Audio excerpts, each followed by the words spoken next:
82-ാമത്തെ ആയത്തുമായി ബന്ധപ്പെട്ട് ഇനി ജബ്ബാർ പറയുന്നത്, ജബ്ബാർ വിഡ്ഢിത്തം മാത്രമല്ല, കള്ളം, പെരുങ്കള്ളം പറയുന്നുള്ളതാണ് ജബ്ബാറിനെ തെളിയിച്ചുകൊണ്ടിരിക്കുന്നത്. അപ്പോൾ അതിൽ ഒരു കൂട്ടർ, അതായത് മനുഷ്യന്മാർ ഒരു സംഗതി ഏത് ഗ്രന്ഥത്തിൻ്റെ അടിസ്ഥാനത്തിലായിരുന്നാലും മനുഷ്യന്മാരൊരു സംഗതി മനസ്സിലാക്കുന്നു, ഒരു വിഭാഗം ഒരു സംഗതി മനസ്സിലാക്കുന്നു, വേറൊരു വിഭാഗം വേറൊന്ന് മനസ്സിലാക്കുന്നു. അത് വച്ചിട്ട് ഒരു ഗ്രന്ഥത്തെ അതിൽ വൈരുദ്ധ്യങ്ങളുണ്ട് എന്ന് തെളിയിക്കാം. ഇതാണ് ജബ്ബാറിൻ്റെ രീതി. അതിന് ജബ്ബാർ ഉപയോഗിക്കുന്ന തന്ത്രം എന്താണ്? ചില ആളുകൾ, അതായത് സർവമത സത്യവാദികൾ അല്ലെങ്കിൽ സർവവേദ സത്യവാദികൾ ഖുർആനെ വളച്ചൊടിച്ചുകൊണ്ട് ഏത് മതം സ്വീകരിച്ചാലും അതൊക്കെ സ്വീകാര്യമാണ്, അതിലൂടെയൊക്കെ മനുഷ്യർക്ക് രക്ഷപ്പെടാം എന്ന വാദഗതിയെ സമർത്ഥിക്കാൻ വേണ്ടി ഖുർആനിലെ ചില ആയത്തുകൾ തെറ്റായിട്ട് പരാമർശിക്കുകയും വ്യാഖ്യാനിക്കുകയും ചെയ്യുന്നതാണ് ജബ്ബാറിൻ്റെ തെളിവ്. വൈരുദ്ധ്യങ്ങളുള്ളതിന് തെളിവാപ്പത്. അതിൽ സൂറത്ത് ബഖറയിലെ 62-ാമത്തെ ആയത്തിനല്ലദീന ആമനു അല്ലദീന ഹാദു വന്നസാറ വസ്സാബീന മൻ ആമന ബില്ലാഹി വൽ യൗമിൽ ആഖിർ എന്ന ആയത്ത് ഉദ്ധരിച്ചുകൊണ്ട് സർവ്വമത സത്യവാദികളും സർവ്വവേദ സത്യവാദികളും ഒക്കെ ഉന്നയിക്കുന്ന അവരുടെ വിദണ്ഡവാദമാണ് ഇവിടെ ജബ്ബാർ ഒന്ന് ഉദാഹരിക്കുന്നത്. അതായത് ഏത് മതം സ്വീകരിച്ചാലും ഏത് വേദമനുസരിച്ച് പോയാലും മനുഷ്യൻ നന്നായാൽ മതി എന്നുള്ള കാഴ്ചപ്പാട് അനുകൂലമായിട്ട് ഈ ആയത്തിനെ ദുർവ്യാഖ്യാനിക്കുന്നു എന്നതാണ് ജബ്ബാറിൻ്റെ ഒരു തെളിവ്. യഥാർത്ഥത്തിൽ ഇത്രമാത്രം വിഡ്ഢിത്തം ഒരു മനുഷ്യൻ എങ്ങനെയാണ് പറയാൻ കഴിയുക എന്നുള്ളത് ആലോചിക്കുമ്പോൾ നമുക്ക് അതിശയം തോന്നുകയില്ല.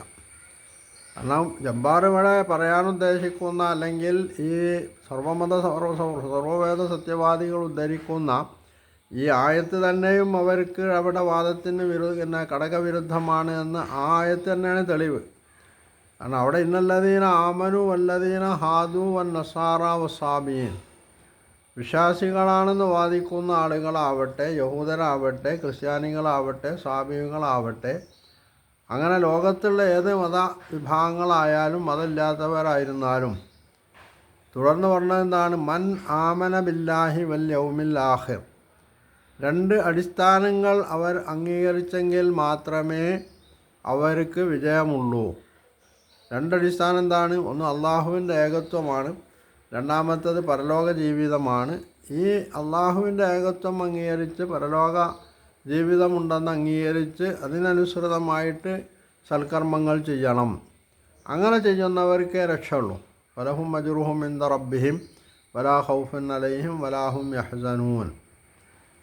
അപ്പോൾ ഒരു നിഷ്പക്ഷനായിട്ടുള്ള, അല്ലെങ്കിൽ നേരെ ചൊവ്വേ ചിന്തിക്കുന്ന, മനസ്സിലാക്കുന്ന ഒരാൾക്ക് ഇതിൽ നിന്ന് മനസ്സിലാക്കാൻ കഴിയുന്നതാണ്, സർവ്വമതങ്ങളും സത്യമാണ്, സർവ്വവേദങ്ങളും സത്യമാണ് എന്നല്ല ഈ ആയത്ത് പറയുന്നതെന്നും, ഈ ആയത്ത് വളരെ വ്യക്തമായി സമർത്ഥിക്കുന്നത് ഏത് മതക്കാരായിരുന്നാലും അവർ ഈ അടിസ്ഥാനം അംഗീകരിച്ചെങ്കിൽ മാത്രമേ അവർക്ക് രക്ഷയുള്ളൂ. ഈ അടിസ്ഥാനം അംഗീകരിക്കാതെ നിങ്ങൾ ഏത് മതത്തിൽ കടിച്ചു തൂങ്ങിയാലും അതിൻ്റെ അനുയായികളായാലും അതുകൊണ്ട് നിങ്ങൾക്കൊരിക്കലും രക്ഷപ്പെടാൻ കഴിയുകയില്ല എന്ന് ഈ ആയത്ത് സമർത്ഥിക്കുന്നു. സംഗതി വളരെ വ്യക്തമാണ്. ഇതിലെവിടെയാണ് വൈരുദ്ധ്യം, അല്ലെങ്കിൽ എവിടെയാണ് ഇതിൽ അവ്യക്തത ഉള്ളത്? ചിന്തിക്കുന്ന, പഠിക്കുന്ന മനുഷ്യന് അങ്ങനെ ഒരു വൈരുദ്ധ്യം ഇതിൽ കാണാൻ കഴിയില്ലാന്നുള്ളതാണ്.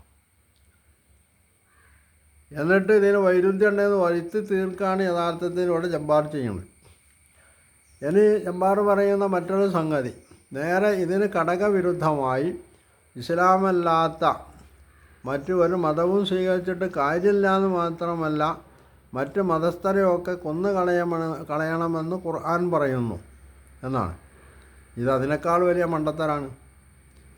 കാരണം ഖുർആൻ എന്ന് പറയുന്നത് മനുഷ്യ ജീവിതത്തിൻ്റെ എല്ലാ വശങ്ങളെ സംബന്ധിച്ചും കൈകാര്യം ചെയ്യുന്ന ഒരു ഗ്രന്ഥമായതുകൊണ്ട് അതിൽ വിശ്വാസത്തെ സംബന്ധിച്ച്, വിശ്വാസരാഹിത്യത്തെ സംബന്ധിച്ച്, അതുപോലെ തന്നെ യുദ്ധത്തെ സംബന്ധിച്ച്, സമാധാനത്തെ സംബന്ധിച്ചും ഒക്കെ അതിൽ പ്രതിപാദിക്കേണ്ടതുണ്ട്. അപ്പോൾ ഇത് ഓരോന്നായി വേർതിരിച്ചെടുക്കാതെ ഇതെല്ലാം കൂട്ടിക്കുഴച്ചിട്ട് ഇത് വൈരുദ്ധ്യമാണ് എന്ന് വരുത്തി തീർക്കുവാനുള്ള ജുഗുപ്സാവഹമായിട്ടുള്ള ശ്രമത്തിൻ്റെ ഭാഗമാണ് ജബ്ബാറിൻ്റെ ഇത്തരത്തിലുള്ള ഈ വാചാടോപ്പങ്ങൾ എന്ന് പറയുന്നത്. കാരണം ഖുർആന് യുദ്ധം ചെയ്യണമെന്ന് പറഞ്ഞത് ആരോടാ? അത് ഖുർആൻ തന്നെ വളരെ വ്യക്തമായി പറഞ്ഞിട്ടുണ്ട്. കാത്തിലൂഹും, നിങ്ങൾ അവരോട് യുദ്ധം ചെയ്യണം. അല്ലെങ്കിൽ കാത്തിലുല്ലദീന യുക്കാത്തിലൂനക്കും, നിങ്ങളോട് യുദ്ധം ചെയ്യുന്നവരോട് നിങ്ങൾ യുദ്ധം ചെയ്യണം. കാത്തിലുൽ മുശരിക്കീന കാഫത്തൻ കമാ യുക്കാത്തിലൂനക്കും കാഫ, ശത്രുക്കളോട് നിങ്ങൾ, മുശരിക്കുകൾ എന്നവിടെ പറയുമ്പോൾ അവിടെ ശത്രുക്കളായിട്ടുള്ള മുശരിക്കുകളാണ്. ആ മുശരിക്കുകൾ നിങ്ങളോട് യുദ്ധം ചെയ്യുന്നു, അതുകൊണ്ട് നിങ്ങൾ അവരോടും യുദ്ധം ചെയ്യണമെന്നാണ്. അല്ലാതെ എല്ലാ കാഫറിനോടും യുദ്ധം ചെയ്യണമെന്ന് ഖുർആനിലെവിടെയും പറഞ്ഞിട്ടില്ല. ഇനി ജബ്ബാർ പറയുന്ന ഇസ്ലാമിസ്റ്റുകൾ, മൗദൂദിനടക്കാണ് ജബ്ബാർ ഇവിടെ പലപ്പോഴും ഉദാഹരിക്കാറുള്ളത്. ജബ്ബാറിനെ ഞാൻ വെല്ലുവിളിക്കുകയാണ്. ജബ്ബാറുണ്ടല്ലോ ഇപ്പോൾ പലരും വെല്ലുവിളിച്ചുകൊണ്ടിരിക്കുന്നത്. മൗദൂദി സാഹിബോ അല്ലെങ്കിൽ ഖുർആൻ തന്നെയുമോ ലോകത്തുള്ള എല്ലാ മുശ്രിക്കുകളോടും എല്ലാ കാഫറുകളോടും യുദ്ധം ചെയ്യണമെന്ന് പറഞ്ഞിട്ടുണ്ടോ? അത് ജബ്ബാറിന് തെളിയിക്കാൻ കഴിയുമോ? ഈ ജാതി കള്ളത്തരം, നട്ടാൽ മുണക്കാത്ത കളവ് പറഞ്ഞിട്ട് വിശുദ്ധ ഖുർആനെ അവഹേളിക്കുക എന്നുള്ളത് ജബ്ബാറിൻ്റെ ഒരു ശീലമാണ്. ആ ശീലം ജബ്ബാർ തുടർന്നോട്ട് അതിൽ നമുക്ക് വിരോധമൊന്നുമില്ല.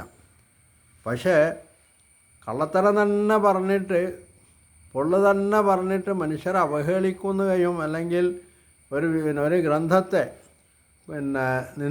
നിന്ദിക്കുകയും അതിനെ അവഹേളിക്കുകയും ഒക്കെ ചെയ്യാന്നുള്ളത് മനുഷ്യത്വമുള്ളവർക്ക് ചേർന്നതല്ല. ജബ്ബാറിനെ സംബന്ധിച്ചിടത്തോളം മനുഷ്യത്വം എന്നുള്ളത് തൊട്ട് തീണ്ടിയിട്ടില്ലാത്ത ഒരു ഇരുകാലി മൃഗം എന്ന് മാത്രമേ ജബ്ബാറിനെ പറ്റി പറയാൻ പറ്റുള്ളൂ. അപ്പോൾ എവിടെയാണ് ഖുർആനിൽ എല്ലാ കാഫിറിനെയും കൊല്ലണം അല്ലെങ്കിൽ ഏത് കാഫിറിനോട് യുദ്ധം ചെയ്യണം എന്ന് പറഞ്ഞിട്ടുള്ളത്? ജബ്ബാർ തന്നെ ഇവിടെ ഉദ്ധരിച്ചിട്ടുള്ള ആയത്തുകൾ എന്താണ്? ലാ ഇക്റാഹ ഫിദ്ദീൻ, ദീനിൽ ബലാത്കാരമില്ല. എന്താ അതിൻ്റെ അർത്ഥം? ഇസ്ലാം മുമ്പോട്ട് വന്നിക്കുന്ന ആദർശം അംഗീകരിക്കാൻ ആരെയും ബലം പ്രയോഗിക്കേണ്ടതില്ലാന്നാ. ഇസ്ലാം മുമ്പോട്ട് വെക്കുന്ന ആദർശം, അള്ളാഹുവിൻ്റെ ഏകത്വം, മുഹമ്മദ് നബിയുടെ പ്രവാചകത്വം, പരലോക ജീവിതം പോലുള്ള ആദർശങ്ങൾ അംഗീകരിക്കാൻ വേണ്ടി ആരെയും നിർബന്ധിക്കാൻ പാടില്ല. ലാ ഇക്റാഹ ഫിദ്ദീൻ. അവിടെയാണ് ലക്കും ദീനുക്കും വലിയ ദീൻ, നിങ്ങൾക്ക് നിങ്ങളുടെ ആദർശവും നിങ്ങളുടെ രീതിയുമായിട്ട് മുമ്പോട്ട് പോവാം.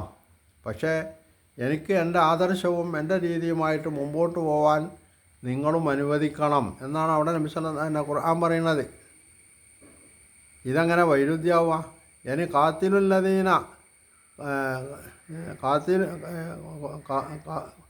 കാത്തിലൂഹും ഹത്താ ലാ തകൂന ഫിത്നത്തും വയകൂന ദീൻ എന്നതാണ് മറ്റൊരായത്ത്. ഇവിടെ യഥാർത്ഥത്തിൽ പറഞ്ഞാൽ എന്താ? ഒന്നാമതായിട്ട് ദീന് എന്ന് ഖുർആൻ പ്രയോഗിച്ചത് ഏതൊക്കെ അർത്ഥത്തിലാണെന്ന് മനസ്സിലാക്കാനെങ്കിലും ജബ്ബാർ മെൻകണ്ണുമായിരുന്നു. അത് ജബ്ബാർ മെൻകെട്ടിട്ടില്ല, ജബ്ബാറിന് മെൻകാണാൻ കഴിയില്ല. കാരണം ജബ്ബാർ ആ മാനസികാവസ്ഥയിലല്ലുള്ളത്. അപ്പോൾ വിശുദ്ധ ഖുർആന് ദീന് എന്ന് പറയുന്ന ഈ ഒരു പദം, അറബി ഭാഷയിലെ ഈ ഒരു പദം ഒരേ അർത്ഥത്തിലല്ല പ്രയോഗിച്ചിട്ടുള്ളത് എന്ന് ഖുർആനും അറബി ഭാഷയും പഠിക്കുന്ന ഒരാൾക്കേ മനസ്സിലാക്കാൻ കഴിയുള്ളൂ. അപ്പോൾ ദീന് എന്ന പദം ഖുർആനിൽ വ്യത്യസ്ത അർത്ഥങ്ങളിൽ ഉപയോഗിച്ചിട്ടുണ്ട്. ലാ ഇക്റാഹ ഫിദ്ദീൻ, അവിടെ ആദർശമാണ് ഉദ്ദേശിച്ചിട്ടുള്ളതെങ്കിൽ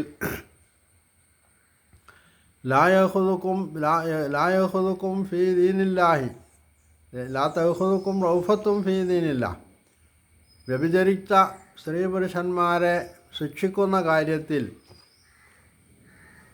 നിങ്ങളെ യാതൊരു ദയയും ബാധിക്കാൻ പാടില്ല. അവിടെ ഫീ ദീനില്ല എന്ന് പ്രയോഗിച്ചാൽ പ്രയോഗത്തിൻ്റെ അർത്ഥം എന്താണ്? നിയമം നടപ്പിൽ വരുത്തുന്ന കാര്യത്തിൽ നിങ്ങളെ യാതൊരു ദയയും ബാധിക്കാൻ പാടില്ല എന്നാണ്.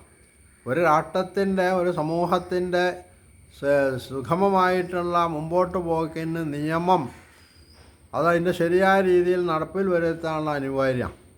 അവിടെ ഒരു വിഭാഗത്തോട് ദയ തോന്നുക, മറ്റൊരു വിഭാഗത്തോട് വിരോധം തോന്നുക, എന്നിട്ട് അതിൻ്റെ അടിസ്ഥാനത്തിൽ ദയ തോന്നുന്നവരെ നിയമം നടപ്പിൽ വരുത്താതെ വിട്ടയക്കുകയോ അല്ലെങ്കിൽ ചെറിയ ശിക്ഷകൾ നൽകുകയോ ചെയ്യുകയോ, വിരോധമുള്ളവരുടെ കാര്യത്തിൽ നിയമം കടുപ്പിക്കുകയോ ചെയ്യുന്ന രീതി പറഞ്ഞാൽ മനുഷ്യത്വപരമല്ല. അത് ഇസ്ലാം ഒരിക്കലും അംഗീകരിക്കില്ല.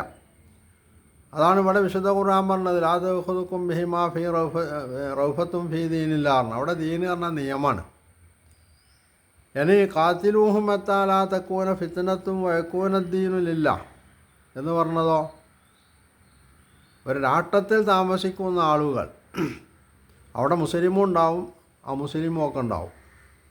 ആ അമുസ്ലിങ്ങളെയൊക്കെ മുസ്ലിങ്ങളാക്കി മാറ്റുക എന്നുള്ളതല്ല അവിടെ ഉദ്ദേശിച്ചിട്ടുള്ളത്. രാഷ്ട്രത്തിൻ്റെ നിയമം ആ രാഷ്ട്രത്തിലെ പ്രജകളായിട്ട് അല്ലെങ്കിൽ അതിലെ പൗരന്മാരായിട്ട് ജീവിക്കുമ്പോൾ രാഷ്ട്രത്തിലെ നിയമം അംഗീകരിക്കാനുള്ളത് അത് ചിലപ്പോൾ ഇവർക്ക് ഇഷ്ടപ്പെടാതിരിക്കാം, അത് മറ്റൊരു സംഗതിയാണ്. പക്ഷെ അതിനോട് വിയോജിപ്പുള്ളപ്പോൾ തന്നെ സമൂഹത്തിൽ കലഹവും കലാപവും ഉണ്ടാക്കാതെ, അതാണ് അത്താലാതക്കൂന ഫിത്ന പറഞ്ഞാൽ, കലഹവും കലാപവും ഉണ്ടാക്കാതെ ആ നിയമത്തിന് വിധേയപ്പെടുക. ഇപ്പോൾ ജനാധിപത്യം പുലരുന്ന അല്ലെങ്കിൽ അതുപോലുള്ള വ്യവസ്ഥകൾ പുലരുന്ന നാടുകളിൽ താമസിക്കുന്ന മുസ്ലിങ്ങൾ ചെയ്യേണ്ടത് എന്താ? അവർക്കിത് ബാധകമാണ്. അവരുടെ ആദർശം പ്രചരിപ്പിക്കുകയും നിലവിലുള്ള വ്യവസ്ഥ മാറ്റാൻ ശ്രമിക്കുകയും ചെയ്യുമ്പോൾ തന്നെ മനുഷ്യൻ്റെ മൊത്തം സമൂഹത്തിൻ്റെ സുസ്ഥിതിയും അവരുടെ സമാധാനവും ആഗ്രഹിച്ചുകൊണ്ട് അവർ ചെയ്യേണ്ടത് ആ വ്യവസ്ഥയെ അംഗീകരിക്കുക, പ്രായോഗിക തലത്തിൽ അംഗീകരിക്കുകയും എന്നിട്ട് സാധ്യമായിടത്തോളം അതിനോട് യോജിപ്പ് പ്രകടിപ്പിച്ച് മുമ്പോട്ട് പോവുകയും ചെയ്യുക. അതോടൊപ്പം അവർക്ക് വേണമെങ്കിൽ ശാന്തമായിട്ടുള്ള രീതിയിൽ അത് മാറ്റിയെടുക്കാൻ വേണ്ടി പരമായിട്ടുള്ള മാർഗങ്ങൾ സ്വീകരിക്കാം, ആശയപ്രചരണം നടത്താം. ഇത് എല്ലാ വിഭാഗങ്ങൾക്കും ബാധകമാണ്. ഏത് രാഷ്ട്രത്തിൻ്റെ ഉള്ളിൽ നിന്നുകൊണ്ടും പ്രവർത്തിക്കേണ്ടതും അങ്ങനെ തന്നെയാണ്. അല്ലാതെ അവിടെ കലഹവും കലാപവും ഉണ്ടാക്കാൻ വേണ്ടി ശ്രമിക്കുകയല്ല ചെയ്യേണ്ടത്. ഇവിടെ ജബ്ബാറിനെ പോലുള്ള ആളുകൾ IS പറ്റിയൊക്കെ പറയാറുണ്ട്. യഥാർത്ഥത്തിൽ IS പറഞ്ഞത് അമേരിക്കയുടെ സൃഷ്ടിയാണെന്നുള്ളത് അവർ തന്നെ സമ്മതിച്ചൊരു സംഗതിയാണ്.